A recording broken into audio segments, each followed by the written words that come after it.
Hello, everyone. This is Adam Meister, the Bitcoin Meister, the Disrupt Meister. Welcome to Today in Bitcoin. Today is July the 8th, 2017. This is home of cryptocurrency straight talk, no fancy setter graphics, just information. Well, I am in Hong Kong, and it is actually a Sunday morning here at 11:16 in the morning. And I got to get out of here. I got to go to the airport I got to get out of here, check out of my Airbnb, and end up at the airport in Perth. I don't know when they're going to come knocking on my door saying, hey, you're supposed to check out at 11 a.m. and it's past 11. But it's going to happen soon. So I am not, this video is coming, I'm reading off of some things I've written down over time. And hey, we'll have a fun time with this today. So pound that like button if you like spontaneous Adam Meister video here. But there are people who enjoy every day. Check out the notes section below if you want t-shirts like this. If you want to get your Trezor, there are all sorts of discounts below, and my cryptocurrency addresses are also. So first things first. What's first things first here? I got all these things written down. Yeah, I noticed that this weekend that many altcoins were down again. Bitcoin dominance, which is not that important, it was up, but the overall cryptocurrency market cap had gotten a little bit smaller. So, I mean, some people have taken their money out of a cryptocurrency, some of those speculators, I guess. What does that really mean? I don't know. Is this the beginning of a trend where, oh, we're getting back into Bitcoin? Probably not, no. But is it a trend where some of the worry about Bitcoin might be translating into worry about the overall space from more traditional investors? Maybe.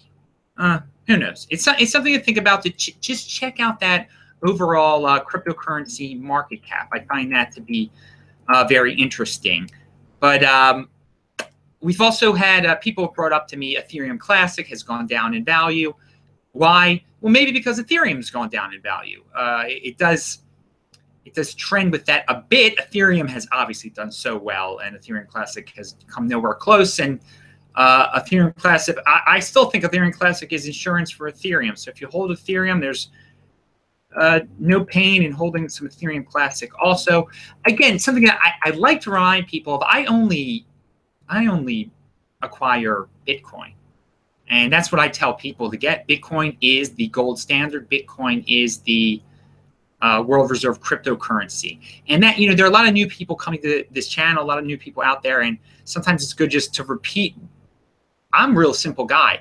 I'm just a buy and hold Bitcoin and nothing fancy. I bring up these altcoins as people like to hear about them, and also because people already own them.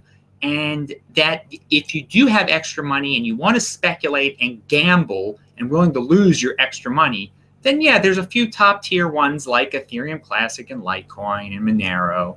And I've discussed them before. I'll discuss them in the future. I also discussed Steem, which we'll get to in a sec. But I discussed the platform Steemit, which is basically you get paid to post content. It's like getting paid for Facebook. And we'll talk about Steemit in 1 second here as I read over my random notes. So Steem dollars have been going down lately, and I thought maybe that's a sign that that some of this irrationality about altcoins is going away. Maybe that's some of this dumb money is leaving the space. Is the price of Steem dollars the sign of how insane the altcoin market is? That's what I was pondering. And it was interesting. I met with a great client here, and he made some incredible gambles. I am not even going to mention what he did. He took out an over $100,000 loan, though, something that I do not recommend. This whole channel is about not getting into debt. This guy, he's a little bit of a different situation. He lives, obviously, in a different country where you can get some loans easily due to his employment, which I'm sure many you guys don't make as much money as a year this guy made, but he needed to take out a loan. He got into some altcoins and ICOs. It was a real interesting story, but he's out there on the web listening to a lot of people, and I'm not. There's a few people out there saying buy Steem, and he was like, I'll buy some Steem. And he listened to exactly what this guy told him to do. Not only did he buy Steem, but then he joined Steem it and powered up. And he realized his Steem was then stuck in Steem it. And that's not what he wanted to do. He didn't want to become a guy who posted on Steem it. He just wanted to become a guy who, speculated on Steem. And people don't even get what they're getting into with some of these altcoins at all. That's like an example. And this man who I spoke to is, again, he's got a real good job, the ability to get a $100,000 loan at will in a certain country. But he's listening to these so-called pundits, and it's just worrisome. People are, and he's jumping into something he does not fully understand, and he admitted he didn't fully understand it. And the other things that he jumped into, he did not fully. I'm not even going to say what the other things that he jumped into exactly were, because I don't want to set an example, a bad example. But he didn't know what he was getting into with those either, per se. And so a lot of people like to talk about these altcoins, how great they are. They do not even understand what they're getting into. They don't understand the basics of Bitcoin. They just know, hey, it's like the .com era to people out there now. Like, oh, this is going up. This is a good thing. This is a new thing. Thus, I have to be a part of this new thing. That's blindly jumping into altcoins. It's really risky. The Steem example is a example of this. So be careful of the Steem pumpers. Be careful of all these guys just pumping, giving explanations why these altcoins are going to be the best thing in the world in 4 years or 1 year. These things aren't even going to be around in 4 years, many of them. And there's a lot of promise behind a lot of ideas in the world. During the .com bubble, there was a lot of promise behind the ideas. They didn't become anything, and some of them weren't rejuvenated, didn't become anything till 15 years later or something like that.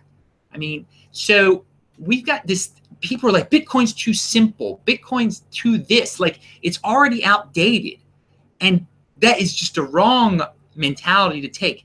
And I brought up this story before, is when in Baltimore, in my neighborhood, Reservoir Hill, which was really a bad neighborhood in horrible shape, which was getting some rejuvenation, a little bit of rejuvenation. Most of you would drive through Reservoir Hill and be like, oh my God, this is a war zone. I want to leave immediately. Literally, men would come up to your car and try to sell you drugs, just like straight up without shame. I mean, and houses falling apart. But there were people in our community that were like, oh yeah, we're doing great. We're doing great. And then the city would be like, not only are you doing great, and we were making progress, but like, it's time to move on to the next neighborhood. Well, it wasn't time to move on and focus and speculate on the next neighborhood, because Reservoir Hill wasn't even done yet. And it reminds me of the altcoin situation. Like, oh, Bitcoin's done. It's in the past. Bitcoin is not, it's not done. We haven't figured everything out with Bitcoin yet. And there's so much potential in Bitcoin, yet there's some people out there that are like, it's time to move on to the next thing. So people in the Reservoir, these investors coming in the Reservoir Hill were like, it's too expensive there now. I'm gonna buy in Harlem Park. I'm gonna buy in Upton. And you might have heard of some, Upton. You've probably heard about in the news when the riots occurred there. Eventually, I mean, these are, just massive speculation before one neighborhood was done. They started speculating on other neighborhoods and no offense to Harlem Park or Upton. All right. I mean, people from Baltimore are listening now, but no, they weren't, they're still in real bad shape. Sure. They got potential and everything, but next big thing, you got to fix the first big thing before you get to the next big thing. All right. Jumped around that story a little bit. But keep in mind, Bitcoin is the most well-tested blockchain out there right now. And all the problems that Bitcoin has had, people are like, I don't like the governance of Bitcoin. The other ones are going to have this problem too. Tone Bay's brought up how Litecoin has the same miners as Bitcoin. And I want to bring up something about Litecoin. There are a few people out there, and one of you I've not emailed back yet, and I'm sorry, who said, I just bought a lot of Litecoin. And I don't know why. Are you doing it for the long term? Or are you doing it for the medium term or the short term here? There's a big difference, because Litecoin, when there's Bitcoin uncertainty, is great. But Litecoin is just a test net for Bitcoin when Bitcoin is just what Bitcoin is. There's no uncertainty in 2020. So you have to value, and I've said this before, value your life. If you're buying Litecoin and you don't intend to sell it till the year 2020, so you think you're more than 0.02 Bitcoin in 2020. That's what you're saying, because you're buying it for 0.02 Bitcoin now. So you're saying I'm going to sell in the future for more. You think in the future is going to be worth more than 0.02 Bitcoin. I do not think in 2020 Litecoin is going to be worth more than 0.02 Bitcoin. I do not. So it's better to hold Bitcoin. I don't think Litecoin is a holdable. And if you think it is a holdable thing, then tell me the year you're going to sell your Litecoin in. Are you basing it on the Litecoin halving of 2020? Do you even, in 2019, do you even know what that is? Do you know what the Litecoin halving is? Were you around during the previous Litecoin halving, like I was, and saw that nothing happened? Were you around during the previous Bitcoin halving and saw that it doubled going up to that? Do you know what the Bitcoin halving is? That the miners are going to be produced in the summer of 2020, spring of 2020. There's going to be half as much Bitcoin produced, a deflationary aspect of the coin. And so by the miners, less than half mined by the miners. Pound that like button if you like tongue twisters there. Adam jumping all around. So learn about these halvings. Learn about some of these really basic fundamentals that might seem silly when compared to like, oh, this coin can do magical XYZ and can cure cancer or whatever it can do. Well, learn about like simple things like cutting the supply in half. I mean, that's why that's why cryptocurrency was born. That's why people jumped on in its infancy, should I say. And perhaps the reason it was conceived in the first place. I don't know what was going through the mind of the creator of Bitcoin exactly, obviously. But I want to say another thing. You know, we've seen Ethereum go down lately a little bit. Litecoin went down, then went back up. These are two coins that are actually used for things now, okay? Monero is on the dark market, I've been told, okay? But besides Bitcoin, those are the three that are actually used for stuff. Litecoin, it has been used for some small transactions because Bitcoin's been too slow lately. Ethereum is used to buy ICOs, no doubt about it, no doubt about it. Yet they've gone down lately and they're actually used. All of these other cryptocurrencies are not used. They're not used for anything. All their price is based on speculation or based on people trying to get more Bitcoin through flipping them. So, I mean, they don't even have real use cases now. So I'm just warning people who think that buy and hold the Bitcoin is boring, it's silly, it's ridiculous, Bitcoin's outdated, it's already in the past. Well, it actually does something. It has governance issues. It has issues people argue in the community. Bitcoin has a big enough community to have arguments. These other ones, their Reddit has been empty for 3 months, some of them. And I don't mean not the top tier ones, but some of these other weird speculations. All these ICOs, do they have Reddits? Do they have communities? Do they have people supporting them? What are they? Really, what are they? All right, I mean, speculation is trying to figure out where all the greater fools will rush to next based on the promise logic that they use, so-called logic. This one has so much promise. This is where we're all going to flow next, all our money to, because we think it's got the greatest promise. It sounds real good. XYZ coin is going to solve this. It has great promise. Let's all be fools and run over here. Or maybe, and someone will start that rumor who's not that greater of a fool. So, I mean, that's what this speculation is all about. Are you going to get stuck losing the game of musical chairs? And there are going to be a lot of people who lose the musical chairs thing here. Go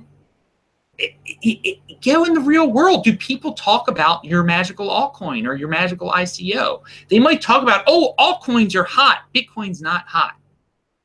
They'll talk about Ethereum, which is different. I mean, again, Ethereum, Litecoin, the top tier ones they're in a different zone. All right. But some of these questions out there, or some of these statements are so bold, like XYZ is going to solve this.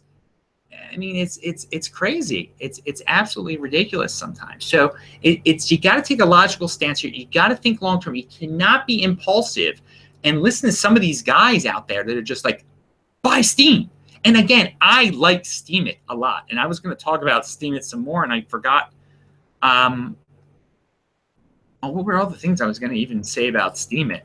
No, I'll leave that for another video, just talking about how it's the site.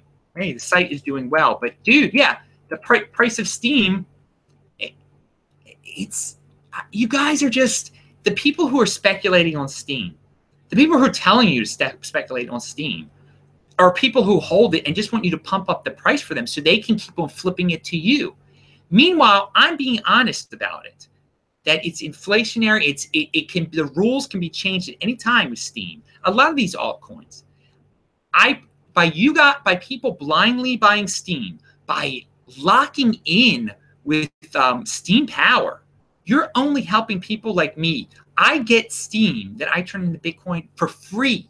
So people are like, I bought it for $1. It's doubled since then. But guess what? I get it for nothing, and you've made it be $2 because you were buying into it and you don't know what the heck you're buying into. And I'm even warning you, and you're making me wealthier. And it's just crazy. Just so imagine people with bad intentions, what they're going to tell you about some of these altcoins. There's an altcoin right there that if you listen to all these people online who are just not or charlatans and to just blindly buy Steem, you are helping me. You are making me wealthier, but I'm telling you, don't do it. Don't do it, because you can earn it for free, and there's no guarantee. And I like the Steem It platform. You can watch other videos where I clearly explain the difference between the platform and this cryptocurrency that is supposed to power the platform. And by the way, if someone tells you to buy Steem, make sure that they actually the benefit of Steem is that it powers this platform. Are they actually on the platform, Steem It? Are they actually on the Steem It platform? If they're not, then run away from these people. Run away. They are just an altcoin pumper. And yeah, it isn't cool to be an altcoin pumper who is just trying to fool people into these things so that they can make you the greater fool and just flip it onto you. That's not cool. That's not a good thing to do. You don't want to be involved with these type of people. And I think some of them, it's pretty easy to figure out who they are. And I am not involved with these people. If I find out that they are, I disassociate myself with them. So anyway, I think that's all today. I forgot what I even titled this video now. I look forward to being in Australia. The weather here in Hong Kong is, during this rainy season, I did not understand that it would rain 8 times a day, literally, and it's just humid all the time. Hong Kong, goodbye. You're nice, Simon Dixon. You've got an interesting town. I am looking forward to Perth. I am looking forward to Australia. I'm Adam Meister, Bitcoin Meister, Disrupt Meister. Pound that like button. Remember to subscribe to this channel, like this video, share this video. I am leaving on a jet plane. I am happy. I will talk. Have a great one, guys, and I'll try to post another one real soon. Bye-bye.